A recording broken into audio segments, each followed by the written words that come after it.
2026 বৰ্ষৰ মেট্ৰিকৰ পৰীক্ষাৰ্থীৰ বাবে আজিৰ এই ভিডিঅ'টো খুবেই গুৰুত্বপূৰ্ণ কিয়নো আজিৰ এই ভিডিঅ'ত আলোচনা কৰিম যে এইবাৰ মেট্ৰিকৰ অসমীয়া বিষয়ৰ পৰীক্ষাত কি ৰচনা আহিব পাৰে তো ভিডিঅ'টো স্কিপ নকৰাকৈ একেবাৰে শেষলৈ চাই থাকিব আৰু যদি চেনেলত প্ৰথমবাৰৰ বাবে আহিছে তেনেহ'লে সাবস্ক্ৰাইব কৰি ৰাখিব যাতে এনে ধৰণৰ জৰুৰী আৰু সঠিক ইনফৰমেশ্যন সদায় লাভ কৰিব পাৰে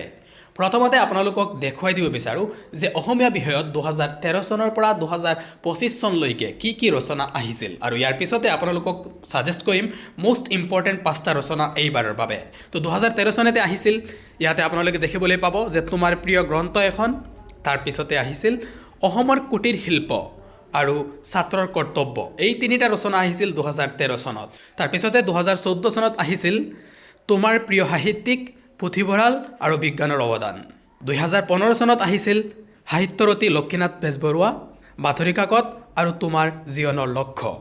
2016 চনত আহিছিল তোমাৰ প্ৰিয় গ্ৰন্থখন অসমৰ প্ৰাকৃতিক সম্পদ শিক্ষা আৰু মূল্যবোধ 2017 চনত আহিছিল বিজ্ঞানৰ অৱদান পুথিভঁৰাল অসমৰ কুটিৰ শিল্প এই তিনিটা ৰচনা 2018 চনত আহিছিল তোমাৰ প্ৰিয় গ্ৰন্থ অসমৰ বানপানী পৰিৱেশ প্ৰদূষণ আৰু ইয়াৰ প্ৰতিকাৰ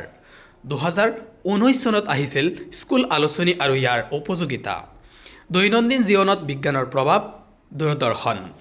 তাৰ পিছতে 2020 চনত আহিছিল তোমাৰ বিদ্যালয়ৰ বঁটা বিতৰণী সভা শৈক্ষিক পৰিৱেশ আৰু বিদ্যাৰ্থী তুমি ভাল পোৱা এগৰাকী সাহিত্যিক আৰু তাৰ পিছত 2021 চনত পৰীক্ষা হোৱা নাছিল তো 2022 চনতে আহিছিল অসমৰ প্ৰাকৃতিক সম্পদ তুমি ভাল পোৱা এখনি গ্ৰন্থ ছাত্ৰ ছাত্ৰী আৰু সমাজ সেৱা নেক্সট ইয়াৰ 2023 চনত আহিছিল অসমৰ নিবনুৱা সমস্যা দূৰদৰ্শন অসমৰ কাৰিকৰী শিক্ষাৰ ব্যৱস্থা আৰু 2024 চনত আহিছিল অসমৰ পৰ্যটন উদ্যোগ তোমাৰ প্ৰিয় গ্ৰন্থ বিজ্ঞানৰ অৱদান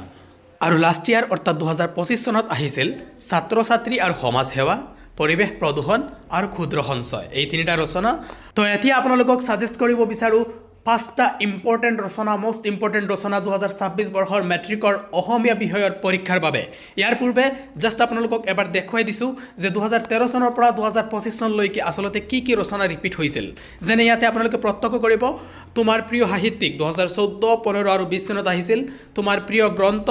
2013 16 18 22 আৰু 24 চনত আহিছিল বিজ্ঞানৰ অৱদান 2014 17 19 আৰু 24 চনত আহিছিল দূৰদৰ্শন 2019 আৰু 23 চনত আহিছিল অসমৰ প্ৰাকৃতিক সম্পদ 2016 আৰু 2022 চনত আহিছিল অসমৰ কুটিৰ শিল্প 2013 আৰু 2017 চনত আহিছিল তোমাৰ জীৱনৰ লক্ষ্য 2013 আৰু 15ত আহিছিল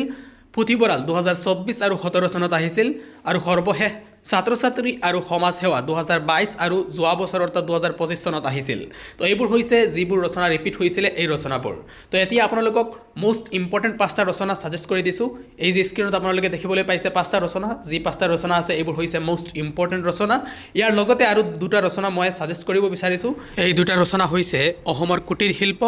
আৰু তোমাৰ জীৱনৰ লক্ষ্য ইয়াৰ উপৰিও যদি আপোনালোকে বিচাৰে তেনেহলে পুথিভঁৰাল এটো চাব পাৰে